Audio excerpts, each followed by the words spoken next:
Mire, hoy a lo largo de esta barra de análisis hablamos de la violencia, del armamento que sin duda da poderío a los grupos criminales, pero también hablamos de la falta de autoridad, de la creación de grupos de autodefensa, de en qué momento comenzaron a deslegitimizarse estos grupos, cómo comenzaron a fortalecerse. Y en este contexto hay una pregunta de fondo: ¿qué pasa con las armas? ¿Las armas son las responsables de los homicidios y de la violencia en nuestro país? Este es el tema que hoy pongo sobre la mesa. Saludo con gusto a nuestro director editorial Raúl Frías Lucio y a Víctor Hugo Hernández. Señores, el espacio es todo suyo.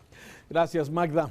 A ver, las armas son un factor fundamental seguramente en el asesinato de muchas personas, ¿sí? Y es aquí precisamente, Víctor, el debate, ¿sí?, del tema de las armas, ¿sí? Y voy a darte simplemente un par de datos a compartir con nuestra audiencia para poder de alguna forma dimensionar, bueno, si realmente las armas, el tráfico de armas de Estados Unidos a México son la parte fundamental que hacen que en México tengamos esta cantidad de personas asesinadas en forma violenta. Datos que se consiguen a base de la información oficial. Mira, en México, el promedio de asesinatos con armas de fuego por cada 100,000 habitantes es de 29 personas por cada 100,000 habitantes, ¿sí? En Estados Unidos, que se permiten las armas, es de 4.6, es decir, de 5 personas por cada 100,000 habitantes que mueren por arma de fuego. Entonces, esto nos llevaría a la conclusión de que no es exactamente el arma de fuego la razón de la alta violencia que tenemos en el país, ¿sí? Ahora, ¿de dónde vienen las armas? Evidentemente, de acuerdo a las últimas informaciones que se han dado, porque no hay información muy precisa, pero hay datos interesantes que da a conocer la Agencia de Alcohol, Tabaco, Armas de Fuego y Explosivos de los Estados Unidos, ¿sí?, donde, bueno, se habla que estas armas pudieron pasar a México en forma lógicamente ilegal por las aduanas de México, que permitieron el paso de estas armas para llegar a manos de los criminales. Pero entonces, una primera conclusión, Víctor, tomando en cuenta estos datos, sí, las armas per se, las armas por sí solas, no son las responsables de la alta violencia que tenemos en México, porque hay países que pueden tener acceso libre a las armas. Tú sabes que en Estados Unidos hay armerías, hay más de 9,000 armerías, tiendas como estas que está viendo usted, donde las personas pueden comprar un fusil de asalto, pueden conseguir una Barrett, pueden conseguir una Colt, una 45, una 38 especial, cualquier tipo de arma, ¿sí? Y simplemente con tu licencia, tu identificación, la compras y a los 2 días puedes pasar por ella. Esa es la forma simple de comprar un arma, y esto no significa que, si bien tenemos estas tremendas masacres que hemos visto en escuelas, en centros comerciales, sí, pero el número de homicidios, el número de personas que mueren por armas de fuego es de apenas 4.6 por 100,000 habitantes, mientras que en México tenemos 29, Víctor. Me da risa porque veo con qué familiaridad hablas de armas, que veo que conoces de marcas y de tamaños de armas, en fin. Pero sí, son dos realidades diferentes, Raúl. Finalmente estamos en dos países con un problema en común: las armas, sí, claro. Mientras en uno forman parte de su cultura ancestral, los Estados Unidos tienen una cultura de mucho tiempo en lo que es el uso y el abuso de las armas también. Y es toda una industria, una de las industrias más fuertes, y además también está metida, digamos, en el gene del ciudadano estadounidense, su derecho a defenderse y a defender lo suyo en base a un arma. En México, bueno, no es así. En México difícilmente encuentras un lugar donde comprar un arma de manera legal. De hecho, creo que existe nada más una parte, que es la Secretaría de la Defensa Nacional, mientras que en los Estados Unidos basta ir a un Walmart para encontrar un área dedicada a todo tipo de armas. Por un lado. Por otro lado, bueno, está claro también, ese dato que tú das es precisamente el que utiliza la industria armamentista en los Estados Unidos para decir que ellos no son el problema, que finalmente ellos pues son como otra industria o como cualquier otro sector de producción que genera armas, sino que el problema está en quién las maneja y cómo se usan. Y es cierto, ahí es donde entra la otra realidad de nuestro país. Nuestro país es un país muy inestable en ese sentido. Nosotros sabemos que el tema de la inseguridad, fomentado mucho por el crimen organizado y por el tema de las drogas, es un tema que se presta mucho precisamente para el consumo y el uso de las armas ilegales. Ahora, ¿cómo llegan? Bueno, llegan de mil maneras. Tenemos una frontera muy porosa en donde también hay una responsabilidad por parte del gobierno mexicano, de las autoridades mexicanas, que permiten que no solo entren armas. Ya sabemos que hasta los elefantes pueden pasar a través de las fronteras si alguien se lo propone. Ese es un tema de responsabilidad de México. Pero también es cierto que la tolerancia y la permisividad que se da por parte de las autoridades de los Estados Unidos para que estas armas fluyan de manera natural, está a luces vistas, ¿no? Ahí está la presencia de cientos de armerías a lo largo de la frontera. Ahora bien, creo que la propuesta de México al demandar formalmente a las armerías es correcta, si no en lo jurídico, si en lo político. No creo que vaya a prosperar por la vía legal, pero sí siento un precedente político porque pone en la mesa la discusión y pone un elemento también de negociación para decir, bueno, ustedes no quieren drogas, no nos manden armas. O ustedes no quieren migrantes, bueno, ayúdenos también con el tema de las armas, ¿no? Ahora, acuérdate que entre qué año y qué año fue, entre el 2000, no recuerdo, entre el 2006 y el 2011, ¿te acuerdas cuando se dio ese programa de Rápido y Furioso? Que fue ahí fue el acabose porque se permitió la entrada de más de 2,000, 3,000 armas que supuestamente era para poder determinar el negocio, ¿cómo era? Sí. Le perdieron el control y al rato terminaron siendo armas que mataron incluso a propios americanos. Sí, a ver, eso de Rápido y Furioso, desde luego perverso, ¿sí?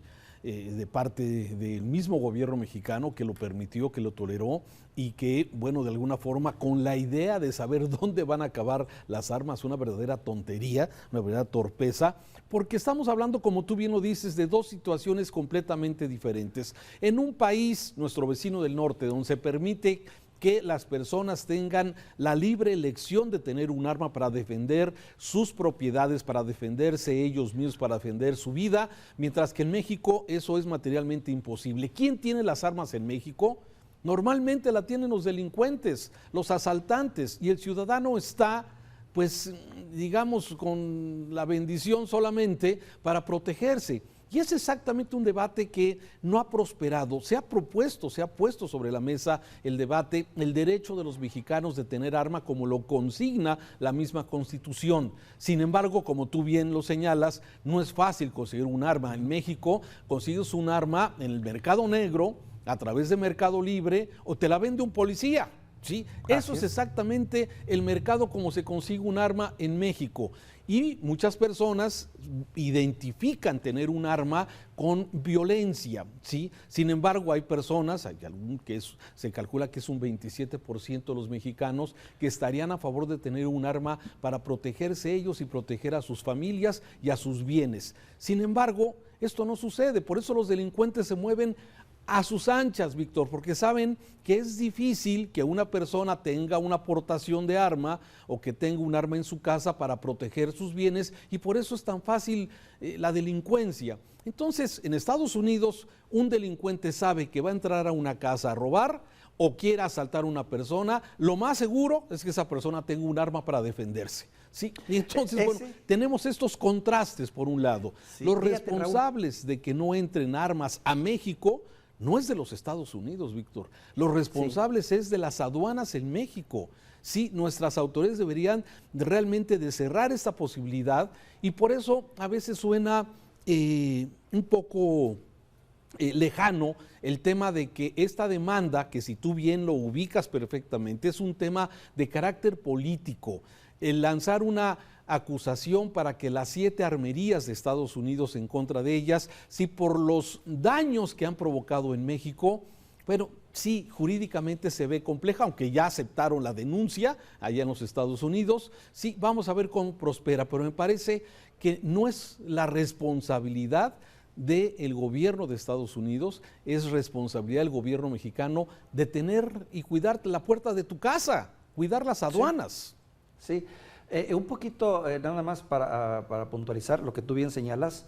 Bueno, esa es la filosofía, el principio de esta segunda enmienda, ¿no? El derecho que tienen en Estados Unidos a portar armas. Es el principio de tú no me agredes porque te puedo agredir. Tú no me vas a matar porque yo te puedo matar.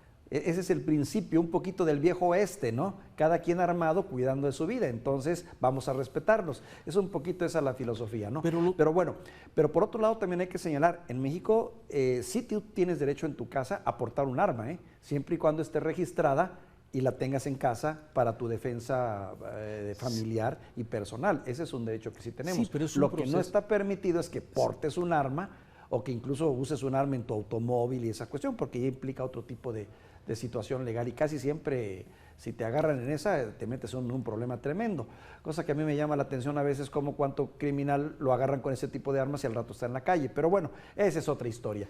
Lo cierto es que sí, nos enfrentamos ante una situación muy interesante desde la perspectiva de lo que significan las armas para los dos países y yo creo que hay mucho que avanzar en eso, y sí creo que hay responsabilidad también de los Estados Unidos, del gobierno, para ayudar o coadyuvar un poco, hombre.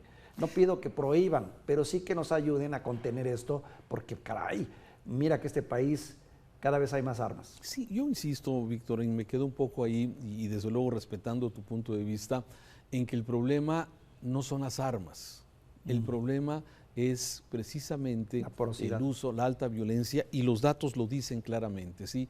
El alto nivel de violencia que tenemos en México, sí, claro, están las armas que forman parte de este elemento para quitarle la vida a otras personas, un asunto de poder, pero ¿ante qué? Ante una ausencia de presencia del Estado, como se ha dicho toda la mañana aquí en Mega Noticias, ¿sí? No hay una estrategia clara, sí, hay muchos cuarteles de la Guardia Nacional, pero no se está conteniendo a la delincuencia. Esta está con niveles altísimos, estacionada afortunadamente, pero con niveles altos de delincuencia, y esto de alguna forma pues habla, todos nuestros analistas señalan que de alguna forma hay una ausencia del Estado en el combate a la delincuencia. ¿Y esto qué permite? Que el crimen organizado siga avanzando, siga tomando territorio, siga participando en las elecciones y en diferentes puntos de la vida económica, política y social de nuestro país. Víctor, con eso termino. No, pues ahí sí no te puedo rebatir, mi querido Raúl.